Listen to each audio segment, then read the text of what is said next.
Empire was the largest and the most powerful in the world. At its zenith, the empire embraced a quarter of the Earth's land surface and imposed her imperial majesty's rule on more than 458 million peoples across nations and continents. The empire took off with overseas possessions and trading posts established by England, spread over 3 million kilometers between 16th and early 18th century. Like previous empires, the British Empire began to crumble on its weight of overstretched territories and growing unrest in our various colonies. Today, the British Empire no longer exists. What is in place is the Commonwealth of Nations, a loose association of sovereign states which recognize the King of England as the titular head. Western Spring Television identifies the British Empire as a watershed empire in history. Dramatist, playwright, and icon of Yoruba thematic arts, Duro Ladipo was born December 18, 1931 in Osogbo, southwest Nigeria. His clergyman father christened him Timothy. His other names, Duro Dola, Duro Shomo, Duro Rike, reflected his persona and the circumstances that surrounded his birth. The legendary stage actor had in several public fora identified himself as one of the greatest abikus born to die in this world. Family records reveal how he was born and died 13 times. The intertwining names he bore thus lent credence to his spiritism. Duro Ladipo was one of the best-known and world-acclaimed Yoruba dramatists to emerge from post-colonial Africa.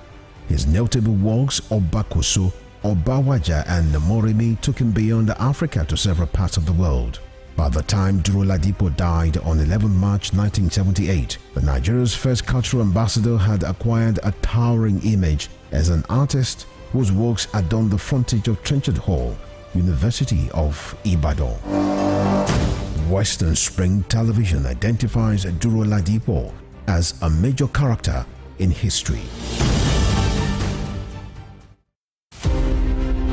Fumilayo Ransom Kuti was an educationist and advocate of women's rights. She was recognized for her vitriolic comments against colonial policy of taxation as it affected the Nigerian women. Bere, as fondly addressed by her women followers, Fumilayo championed the initiation of universal adult suffrage, which gave an unprecedented leeway for women to contest elective offices and power to exercise voting rights.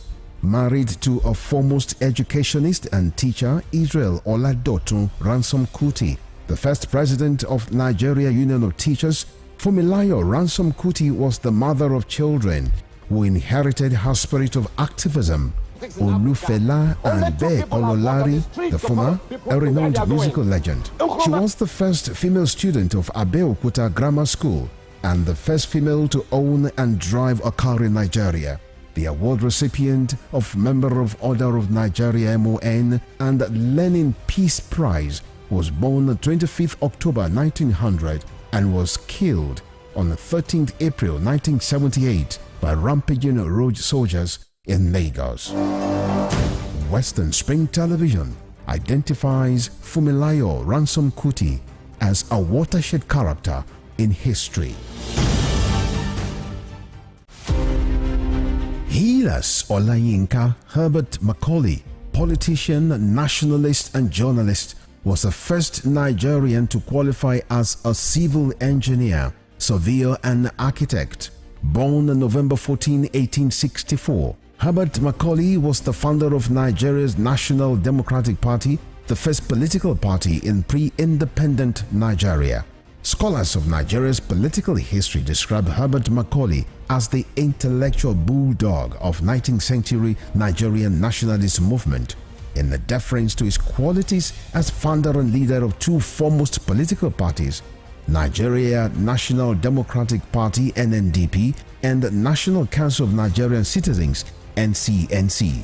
His matchless versatility in party organization and control kept the British colonialists on their toes in the entire span of his active life. After his death on 7th May 1946, Herbert Macaulay remains a hero of his country, which recognized his anti-colonial struggles. Today, Nigeria's 10 naira coin bears his oval face and trademark mustache.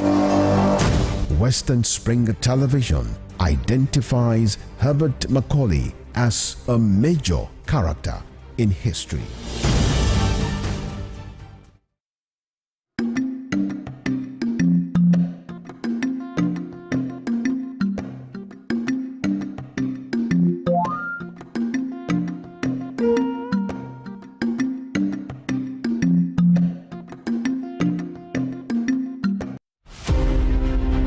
Kiriji War, also known as Ekiti-Parapa War, was waged among Yoruba main ethnic groups which emerged from the ruins of the falling Oyo Empire that were desperate to replace the awesome powers hitherto wielded by the Alaafin of Oyo. The Kiriji War is defined as a conflict of confederacy and unitary political system championed by Yorubas of different socio-economic and political interests. The Ibadan military aristocrats felt they deserved a dominant position for saving Yoruba land from being totally submerged by the Fulanis by their victory in Osogbo War of 1840 and Ijaye War of 1862. Kiriji War, that took its name from the booming motor sounds of European arms, festered for so long because the Industrial Revolution in Europe provoked high standards of slaves. The 16-year Civil War also caused the emergence of new powerful kingdoms like Ibadan and the rise of powerful personalities like Oluyole, Ogunmola, Kunmi, Latosha, Shodeke, Fabumi, and Ogedengbe. One of the fallouts of Kiriji War was the birth of creative political and leadership structure in Yoruba land that was a blend of federalism and the autocratic monarchical system. Western Spring Television identifies Kiriji War as a watershed event. The Korean War of 1950 to 1953 pitched North and South Korea against each other in response to intrigues by nations beyond their border with different interests from those canvassed by the two brother nations. The Korean War had all the nuances of an external conflict induced by powers that were interested in subjugating North and South Korea. Japan had leveraged on its military power to annex Korea in 1900 and imposed a military union that did not sit well with the citizens. Japan not only lost its war of conquest against Korea, all its powers were obliterated by the effect of the World War II. The end of World War II got Korea divided into two nations along 38th parallel lines by the instrumentality of the United States of America and the Union of Soviet Socialist Republic. The Korean War lapsed into a Cold War when it stopped the prying eyes of external forces into the internal affairs of a nation. Now,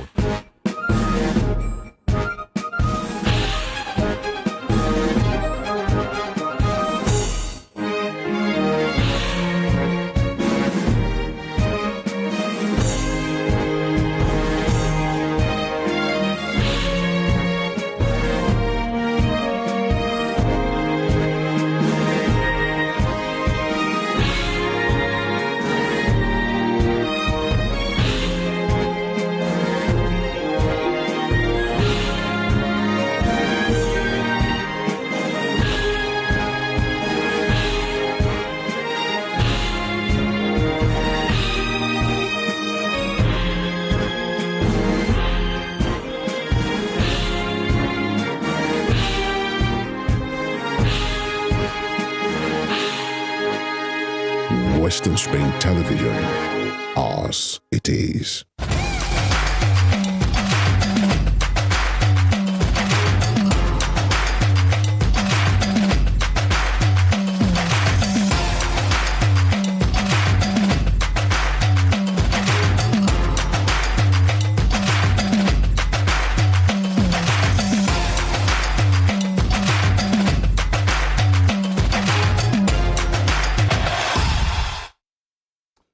Good morning, welcome to the show, The Sports Spring on Western Spring Television, where we give you stories making headlines in the ever busy world of sports, and today won't be an exception. Absolutely. My name is Joseph ATEWEH saying welcome. And I am NENGI ERNEST-ADEMOLA. Thanks for joining us on the Tuesday edition of Sports Spring on Western Spring Television. Usually, like I would say, a whole lot to talk about, a whole lot on our bucket list to tick when it comes to the stories making the headlines in the world of sports. Now, we have a whole lot to talk about, but we'll first of all start off from the local scene. We'll talk about the CAF Confederation Cup, and aside from that, despite the postponement of the 2023 and 2024 Nigerian Premier Football League season, some of the clubs are still gearing up not to be caught unawares at the end of the day. Now, all of this and more is what we'll be dishing out to you today. And do not forget that the Champions League is back. And just to also remind you that this will be the last Champions League in which we would get to, talk about the group phases, the traditional group phases. And of course, I would want to, I definitely know for sure that you would be asking why. But to get further updates as it concerns that one, you just have to stick with us. Welcome on board once again. But then, just like she rightly stated, we'll start from the local scene where we can confirm at the moment that Rivers United have arrived in Nigeria following the CAF Confederations Cup clash against ATEWEH Filante of Burkina Faso. The Stanley Guma South held the Burkina side to a goalless draw in the second round of first leg. The former MPFL champions landed at the international wings of the Muritala Mohammed Airport in Lagos on Tuesday afternoon. Rivers United arrived in the country at exactly 3:32 p.m. and were expected to connect a local flight to Port Harcourt to begin preparation for the return leg. The second leg is built for the Adokia Mass Market Stadium in Port Harcourt, and that will be the 1st of October. The winner of the encounter will progress to the group stage of the CAF Confederations Cup. Absolutely, and recall that just on Saturday, Bendel Insurance of Benin City played out a 2-2 draw with RS Berkane right there in Edo, Benin City at the Samuel Ogbomida Stadium. And of course, for Eyimba, just definitely Bendel Insurance, and sorry for Rivers United. So we just have Rivers United and Bendel Insurance representing us at the continent, and we do expect them to make a move when it comes to the second legs. And just still talking about CAF, we understand that just like in Europe, the Confederation of African Football, CAF, has concluded plans to inaugurate the first ever African Club Association, that's the ACA. Now in Europe, they are referred to as the European Club Association, and the president of the French Ligue 1 club, Paris Saint-Germain, is presently Al-Khalefi, is presently the president of the association, and the football body in the continent has started sending out invitation letters to the elite clubs, including Nigeria, to participate in the event. And the 5th of October 2023 has been announced as the date, and elite club president, chief executive officer, and chairman are all expected to grace the occasion. At this point in time, I can tell you for sure that CAF is doing a whole lot when it comes to the continent. And that brings us also to the African Football League, and Eyimba would be participating in that one. Recall, I always talk about the fact that aside from the FA Cup, aside from the NPFL, they are to shift their attention to, they also have the African Football League to play in. Now, with a few weeks to the start of the inaugural edition of the African Football League, the Confederation of African Football, that's CAF, has increased the money involved in this particular competition. Now, 8 clubs, including Nigerian Premier Football League champions, Eyimba International, are selected to the pioneer clubs for the competition, and the football body on Monday evening announced an increment of cash for the teams involved starting from the start. Now, according to CAF, all the teams will get $900,000 as a participation fee, as against the $500,000 that was earlier scheduled. And the semi-finalists will get $1.7 million for reaching the final 4 of the competition, and finalists is to earn $2.8 million. And the competition is expected to kick off in October, with Eyimba hosting Wydad Casablanca of Morocco in the first leg. So what we're getting this time around is the fact that Eyimba International is to get a whooping $400,000 extra CAF largesse. Well, that's good for the club, and we understand what this would do to the club with the money. It's going to go a long way because, I mean, the state government has done so much in, pumping into that club. Absolutely. And recently they got some new players. So those are some of the benefits when you run the club properly. And well, I'm happy for them that they'll be getting such a huge amount. $400,000. That's a lot of money. And don't forget that the chairman of the club, that's Nwankwo Kanu, is also doing wonders. His connection is always started playing out in this one. Now, away from that, still the NPFL, they give another Fatai Osho has been speaking. Absolutely, he has been speaking concerning his new club, Aqua United. Recall there was a back and forth in the abridged league version, where we had a series of news, circulating in the media talking about the fact that he wants to leave Rivers United, just back and forth. But finally, he went to Aqua United. And recall how I told you at the start of the show that despite the postponement of the new season, that's the new NPFL season, all clubs' hands are on deck to ensure that they do not get called unaware. Now, the head coach of the Nigerian Premier Football League side, Aqua United, Fatai Osho, has commended his players for their response in the recent pre-season games. Osho joined the Promise Keepers recently after the expiration of his contract with Rivers United. And Aqua United secured back-to-back victories in their recent warm-up matches against rival Heartland FC and Rangers International. Now, Osho heaped praises on the players for their perfect response to his tactics and game plans. And in his words, and I quote, I must say that I am really excited that the boys have picked up nicely and their level of understanding and adaptability is quite impressive. So the two matches we played against Heartland and Rangers were tough games, and I want to commend my players for putting up such performances and above all for playing as a team with purpose, he told the club media. Well, would expect to see most of these performances from the recent pre-games before the season kickstarts, and we do hope that when the season finally and eventually kickstarts, we'll see more performances coming from Aqua United for Fatai Osho's boys. Don't forget the season will kickstart very soon, so all teams are gearing up right now. Absolutely. Those playing the pre-matches are also looking at how to reshaping the team so that they can be one of the teams to watch out for when the NPFL season kickstarts. And that is why the quality of players signed. That is why the quality of the pitch facilities matters at this point. And that is what the regularly-led board is trying to fix. Even though they are postponed for the third time, they say some of these things is what they're trying to fix. And in Enugu, talk about Rangers International. Absolutely. They are talking about the quality of signings they've brought to the club. You know, Joseph, you've quite hit the nail on the head right there, talking about the signings. That is one thing. If you have quality signings, it is one thing that would speak for you in the new NPFL season to make your performance top-notch. So let's get to give you updates coming from Rangers International of NPFL. Now, Rangers International General Manager, Barrister Amel B. Ezeku, has expressed delight with the caliber of players recruited by the club. Now, Ezeku said the players have all it takes, rather, to restore the Flying Antelopes' past glory. He also revealed that the club is working together with the coaching staff to achieve their collective goal. And Coach Fidelis knows what he's doing. The young lawyer actually stated as it concerns the Rangers International. And he also said, we have young players, and when you look at them, you know that the future is bright. And let's also remind you that Rangers International played 2 pre-season friendly games with Aqua United and FC1 Rockets during the weekend at the Godswill Akpabio training pitch. So just like myself and Joseph, we've been talking about, is the fact that some of these teams have been trying to make new signings that will give them top and quality performance when it comes to the new seasons in order not to be caught away. And Joseph, aside from the fact that people are making new signings, people are trying to engage in pre-season games, at the end of the day, you would see that the new season starts and most of these teams still have problems of goal scoring. And of course, that brings us to what Ogumbote has been talking about for the 3SC. And from the updates we're getting is the fact that Shooting Stars head coach Benga Ogumbote has assured that his players would improve on their goal scoring lapses ahead of the commencement of the 2023 and 2024 NPFL League. Naturally, Nigerians are very impatient, and all they want is it's like you have the quick reach syndrome. It's the same thing. They want results. You appoint a But then coach. That's the only currency we understand in football. Results. That's why they don't have a good style of play. Look at Barcelona when Johan Cruyff brought out the tiki-taka style. He started it at Barcelona. They failed for like 6 years, but they stood with them. Look at Manchester United when Sir Alex Ferguson came. The fans were calling for his head after like 3-4 seasons. They won nothing, but they should be a part. And Arsene Wenger.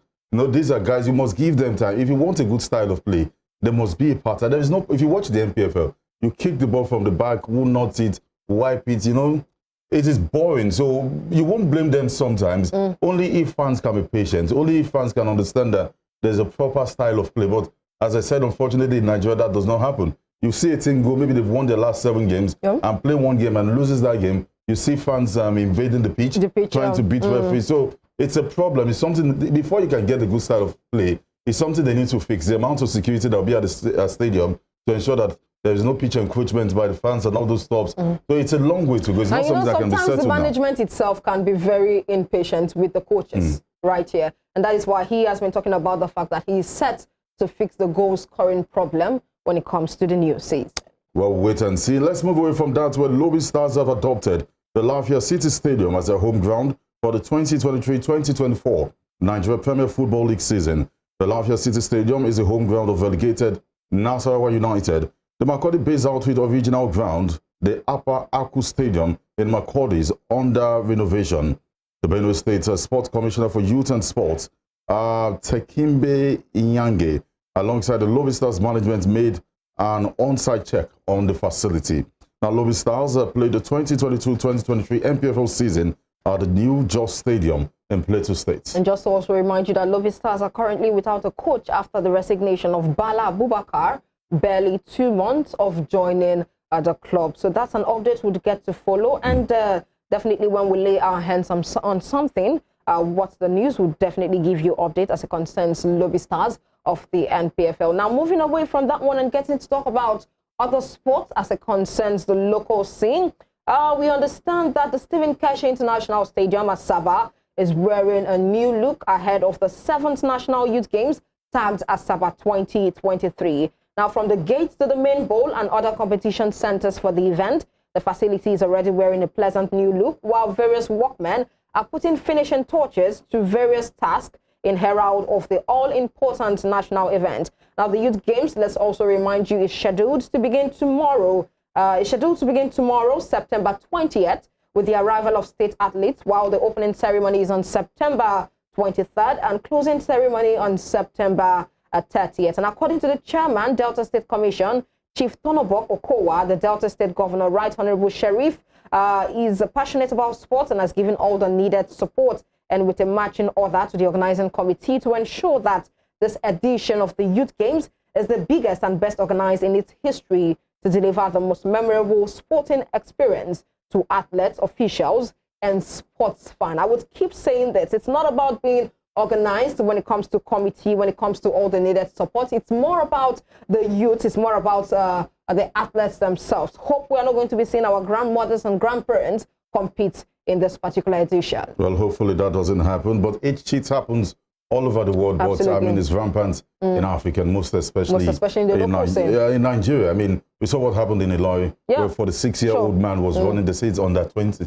I don't think, I mean, and it even came last, so it's not even in the rest. But jokes aside, I think it's something they need to fix. And still talking all the sports here, the end seems not to be in sight as regards the doping case involving Nigeria's track star Toby Amusan and the Athletics Integrity Units. Just before the World Athletics Championship in Budapest, Hungary, Amusan was provisionally suspended after she failed to undergo a compulsory doping test. But she was later cleared to compete in Budapest, and she was unable to defend the title. AIU on Monday confirmed that they have commenced a legal battle with Nigeria International, and the matter has been taken to the Court of Arbitration. I said this some weeks ago, Nengi. For the AIU to come out and accuse her, they have concrete evidence and they won't back out. And you know, just to clarify on that particular one, let's also let you know that it was a panel that was set, of course, that cleared her, you know, to compete in Hungary, Budapest for the 19th edition of the World Athletics Championship. And of course, one would even want to say that the off-field event got to, you know, affect her negatively on that track, and she failed to qualify. She failed to get a speeding time in that one. She came 6th in the very last performance. And what's her name now? Danielle Williams, of course, of Jamaica, was able to get that one rolling. And just to also inform you that the AIU filed an appeal last Friday, that was September 15, 2023, with the Court of Arbitration for Sports against the Disciplinary Tribunal's decision dated 17th August 2023 that Toby Amusan did not commit an anti-doping rule violation for whereabouts failure. And this was said, according to the AIU, yesterday. We wish Toby Amusan all the best. You know, and the thing is, her father also came out to talk about the fact that his daughter will come out clean. We'll wait and see. As I said, sometimes they don't take these things on purpose. What they eat, what they drink matters, and that is why you can't see them at events just eating anyhow. At this point in time, you know, Joseph, aside from that, this point in time, what we're even trying to deal with is the fact that she failed to show up for some tests. Yeah, so they're probably thinking that she's trying to cover up something. I mean, if you get an invitation, you should. And look at Paul Pogba, was randomly selected. Yeah. You have these guys at every competition. They just look at you and feel like, I think this person is on drug. Gatlin Justin in 2008 should have run in the final, but they looked at him and suspected, and yes, he was guilty. So we'll wait and see. It's a long case. We'll definitely wait and see how it all pans out. All right, that's it from the local scene this morning. We need to go on the break here. When we come back, the biggest, money spinning, the most lucrative football competition in the world, the UEFA Champions League is back. Newcastle United, how will they survive? It means $1 billion question. We'll be back.